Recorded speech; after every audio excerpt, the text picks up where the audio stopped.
No último vídeo a gente falou um pouco sobre o governo, o que ele é, Estado, governo, política, e hoje vamos ser um pouquinho mais específico aqui nessa República Federativa do Brasil. Temos três poderes, você sabe quais são? O que cada um faz, o que cada um não faz? Então vem com a gente, que esse é o Prima Tologando falando sobre política, essa playlist mega importante para nós. Vem comigo. Eu sou o Jeff, formado em História, também agora estudo Biologia.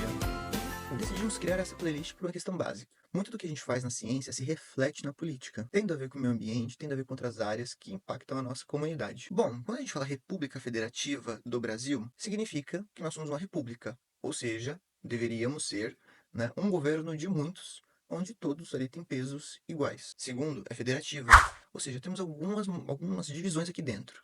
Hoje, nós temos o Distrito Federal, e outros 26 estados, dividido em 5 regiões geográficas, Sul, Norte, Nordeste, Centro-Oeste e Sudeste, que nós denominamos estados. Apesar do estado com letra maiúscula significar o país inteiro, a gente também tem um estado que é como os Estados Unidos, né? Vamos falar assim, que é um ente da federação que tem uma determinada autonomia. Muitas coisas que acontecem, impostos que a gente paga, vão direto para o estado ou do estado para a gente, né? Dependendo ali da lei que é feita. Um grande exemplo que eu gosto muito são os feriados estaduais. Então, é o próprio estado que pode determinar ali qual que é o feriado que vai ter. Óbvio, existe uma regra, um limite, e a gente pode seguir isso. A mesma coisa no nível federal e no nível municipal também. O município, ele é uma dessas partes. Então, a gente tem, vamos lá, município ou cidade, o estado, e também a gente tem o país. E cada um tem a sua máquina pública, a sua administração. O que vai determinar essa administração, hoje em dia, é o governo. Falando em política, a gente também viu que é uma maneira da gente dividir o poder, não deixando ali numa república que um poder tenha maior poder sobre outro. São esses poderes o legislativo, o executivo e o judiciário. Quando a gente fala de poder executivo a um nível municipal, a gente fala do prefeito, ao estadual a gente está falando do governador e ao nacional do presidente. E nós, hoje em dia, votamos por todos esses. Quando a gente fala do legislativo, a gente está falando ali a nível municipal dos vereadores, a nível estadual, temos os nossos deputados estaduais. E a nível federal, temos os nossos deputados federais e o nosso Senado.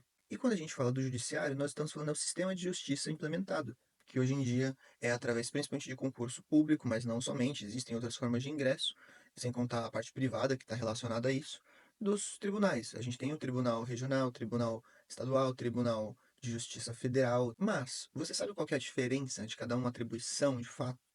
Vamos falar um pouquinho disso agora. O Poder Executivo ele tem como principal função propor leis, além de sancionar leis, ou seja, fazer valer leis ou decretos, que são coisas diferentes, e também propor políticas públicas ao Poder Legislativo. Tão importante quanto é fazer essa inspeção, digamos, essa supervisão do Poder Legislativo para que nenhuma questão inconstitucional passe, para que nenhum poder se sobressaia ao outro. Quando a gente fala de poder legislativo, o principal papel é fiscalizar o executivo para que não haja nenhum tipo de desrespeito à Constituição, alguma ação inconstitucional, mas também se trata de um lugar onde se propõe novas políticas públicas, novas leis, sejam elas regras municipais, estaduais, federais, contanto que não se sobreponha, obviamente, à Constituição ou qualquer coisa da Constituição derivada, por exemplo, o Código Penal brasileiro. Uma decisão de política nesse âmbito não pode se sobrepor à Constituição de maneira alguma, senão é tido como inconstitucional. O Poder Judiciário ele tem uma independência funcional muito importante,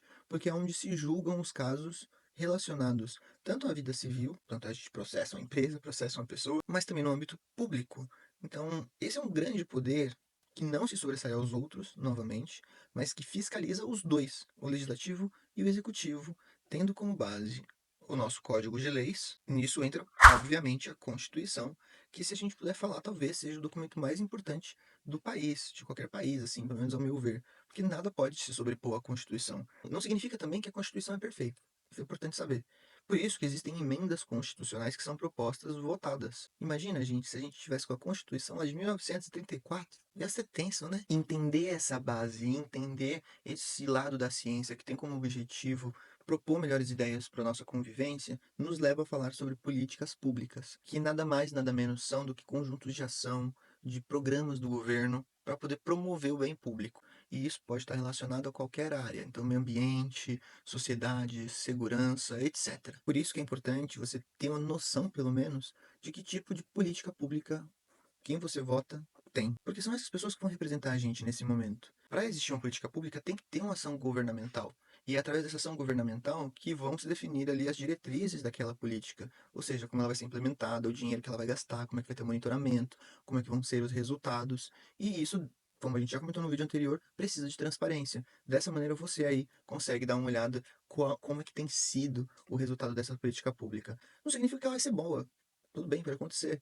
Também não significa, às vezes você não tem expectativa nenhuma, fala, vai ser ruim e vai ser maravilhosa. Isso a gente vê na nossa vida pessoal, então a política não é tão diferente quando a gente fala de política pública. Quando a gente fala de ciência, se existe uma pesquisa por trás de uma política pública, ela ganha esse embasamento empírico. Não vou entrar no mérito. A ciência ela não é a única base para uma política pública existir. Existe tanto a questão de ideologia, tanto a questão religiosa, mas a ciência, ela é e deveria continuar sendo o principal atributo quando a gente está falando ali de pesquisa e de aplicação de novas políticas. A melhor maneira de a gente levar essas nossas ideias é através do exercício do voto. Então não deixa de votar. Não pensa que você não votando o mundo vai se resolver. Faz uma pesquisa pequena que seja, para você entender se aquilo que você acredita, se você tem como parâmetro, essa pessoa que vai representar também tem pelo menos um pouco.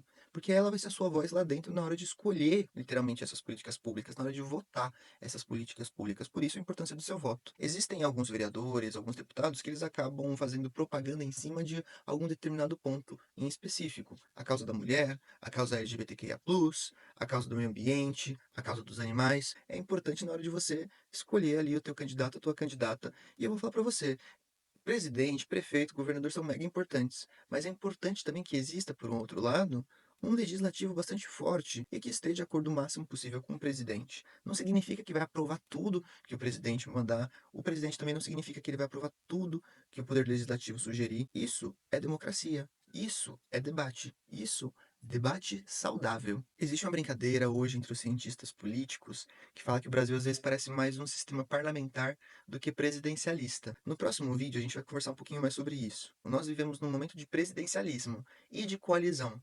Existem mais de 30 partidos no Brasil. Então você imagina que a gente tem uma Câmara formada por X deputados e temos um presidente e sua equipe.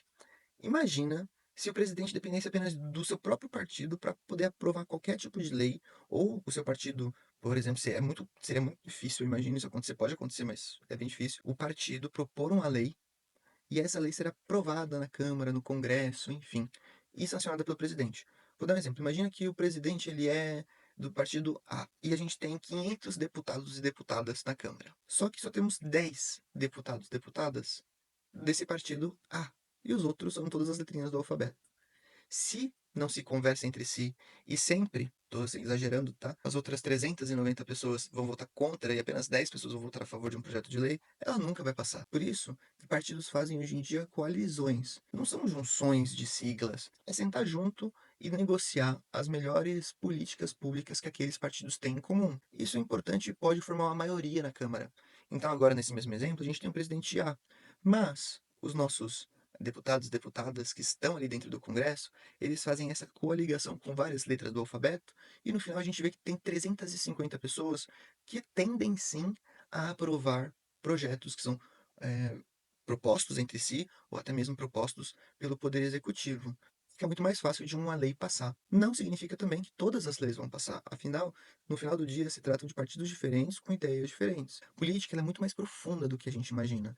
Política, no dicionário, além de um jogo político, de uma ciência, existe essa arte política, que é uma arte de negociação. O mais importante é entender que o nosso trabalho ele tem um peso grande, deveria ter um peso grande, quando a gente leva alguma proposta para a nossa sociedade. Existem outras maneiras de contribuir, que são mais simples, digamos, ou mais alcançáveis, e a gente vai falar disso num desses vídeos da playlist. Mas antes, eu gostaria de falar para vocês no próximo vídeo como a gente chegou, em termos gerais, onde a gente está, numa República Federativa do Brasil.